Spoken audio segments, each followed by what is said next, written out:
चे अध्यक्ष विनंती कानवडे साहेब यांना विनंती करतो की आपण आपला मनोगत व्यक्त. आज या ठिकाणी लोकसभेच्या निवडणुकीच्या निमित्तानं महाविकास आघाडीचे उमेदवार व ज्यांनी 5 वर्षांमध्ये अतिशय सुंदर असं काम संपूर्ण मतदारसंघामध्ये केलं असं एक कर्तृत्ववान व्यक्तिमत्व माननीय श्री भाऊसाहेब राजारामजी वागचौरे यांच्या प्रचारार्थ आज साकूर या ठिकाणी या भव्य अशा सभेचं आयोजन करण्यात आलेलं आहे. आणि या सभेसाठी उपस्थित असलेले आपल्या सर्वांचे लाडके उमेदवार माननीय भाऊसाहेबजी वागचौरे, सहकार मंत्री भाऊसाहेब थोरात, सहकारी साखर कारखान्याचे सन्माननीय संचालक माननीय इंद्रजित भाऊ थोरात, आपल्या सर्वांचे मार्गदर्शक आणि कृषी उत्पन्न बाजार समितीचे सभापती सन्माननीय शंकर पाटील खेमदार, त्याचप्रमाणे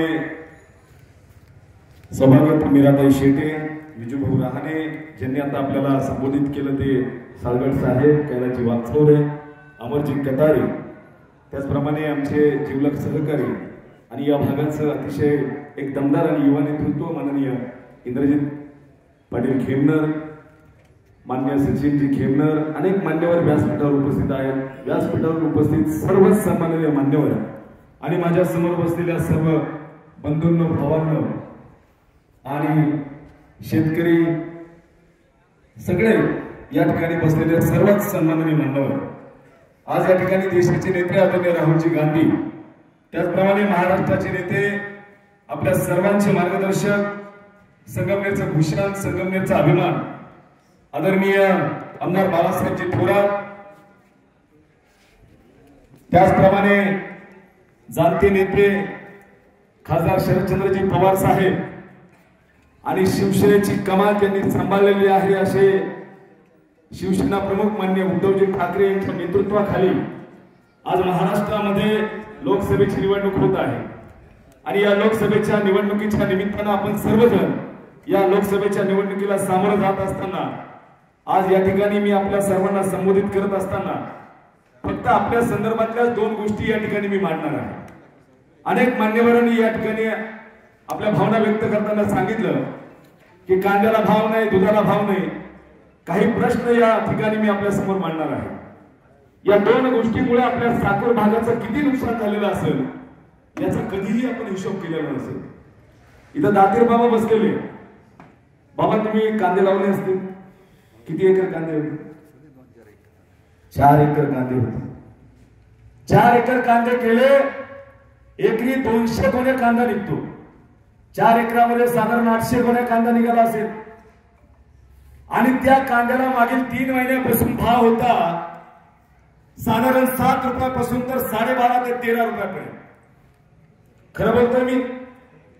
अहो, सगळ्यांना विचारतो, खरं बोलतोय ना? आपण सगळे कांदा उत्पादक आहोत. मी मगाशी शंकर दादांना विचारलं की आपल्या साखर पट्ट्यामध्ये किती कांद्याचं उत्पादन होतं, ते म्हटले खूप उत्पादन होतंय. आमचा आगार आहे, साखर म्हणजे आमचा आगार आहे कांद्याचा. बाबांनी 4 एकरामध्ये कांदा केला, एका गुणीमध्ये 50 किलो कांदा आपण भरतो. जर त्यांनी कांदा 12 रुपयाला दिला असेल, आज कांद्याचा बाजार काय लागत होता? मी तुमच्याकडून उत्तराची अपेक्षा करतोय. कांद्याचा बाजार काय लागत होता आज?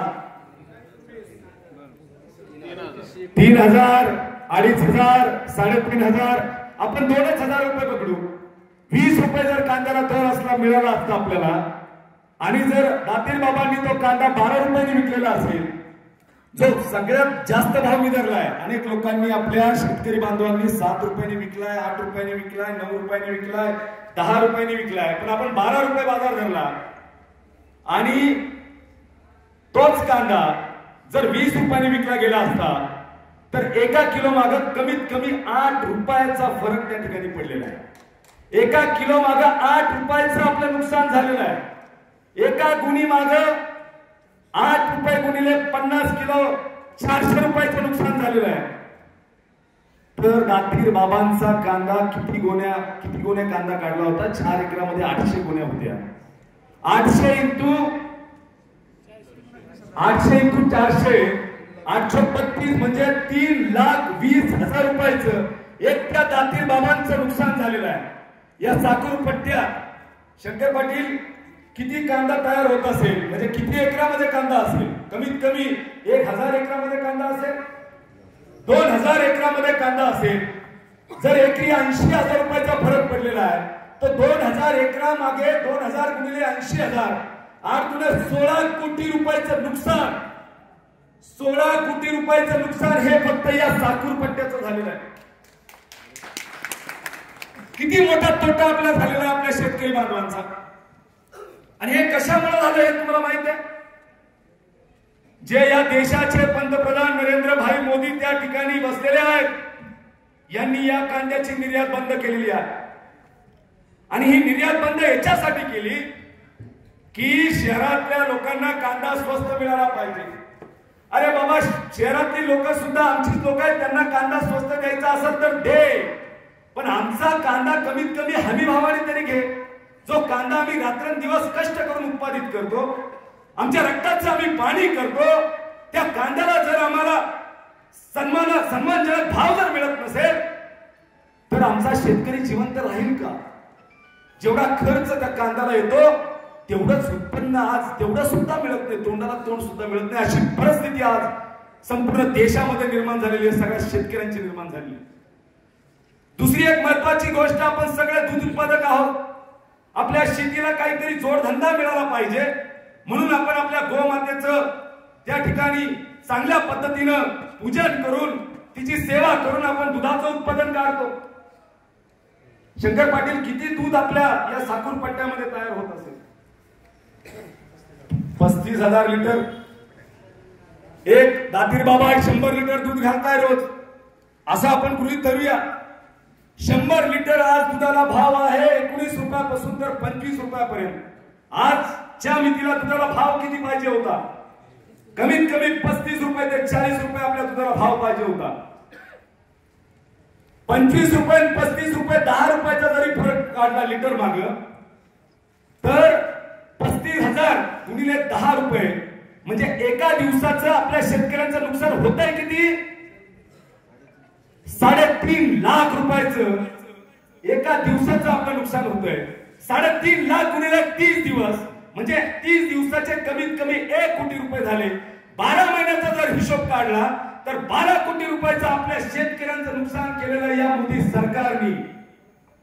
ही गोष्ट आपण विचारात घेतली पाहिजे की कशा पद्धतीने आपल्यावर अन्याय आणि शेतकऱ्याला देशोधडीला मिळवण्याचं काम हे मोदी सरकारकडून होत आहे. आणि म्हणून आपण सर्वांनी जागृत राहिलं पाहिजे. का बरं दुधाचे भाव कमी झाले? जो सरकार, महाराष्ट्र सरकार महानंदासारखा दूध संघ चालवत होता, ज्याला आपले सर्व दूध संघ त्या ठिकाणी जाऊन दूध देत होते, तो महानंदाचा संघ यांनी बंद पाडला. आणि अमूलचं दूध या महाराष्ट्रामध्ये हे आणून विकताय गुजरातच्या अमूलचं. म्हणजे आमच्या शेतकऱ्याला प्रामाणिक भाव मिळाला नाही पाहिजे, त्याची आर्थिक उन्नती नाही झाली पाहिजे, त्याला सन्मानाने जगता आलं नाही पाहिजे, अशा पद्धतीचं काम, गलिच्छ आणि हीन दर्जाचं काम माझ्या मोदी सरकारकडून होत आहे. म्हणून माझी आपल्या सगळ्यांना कळकळीची विनंती आहे की कांद्याच्या बाबतीत 16 कोटी रुपयाचं नुकसान झालेलं आहे या 3 महिन्यामध्ये आपल्या शेतकऱ्यांचं.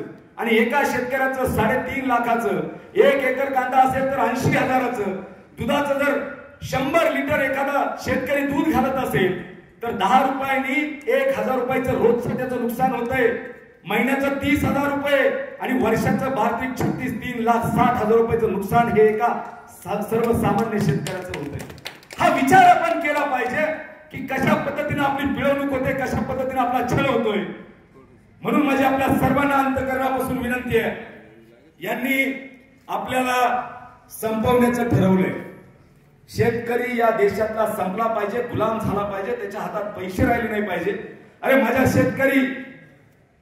शेतकरी भावाची एकच अपेक्षा आहे, आमच्या आया बहिणी रात्रंदिवस त्या शेतामध्ये काम करत असतात, ते जे काम करतात त्याला योग्य न्याय मिळाला पाहिजे. आणि तो न्याय देण्याचं काम आदरणीय खासदार राहुलजी गांधी यांनी त्यांच्या मॅनिफेस्टोमध्ये दाखवलेलं आहे. शेतकऱ्याला सन्मानजनक भाव देण्याचं सुद्धा त्यांनी त्याच्यात दिलेलं आहे.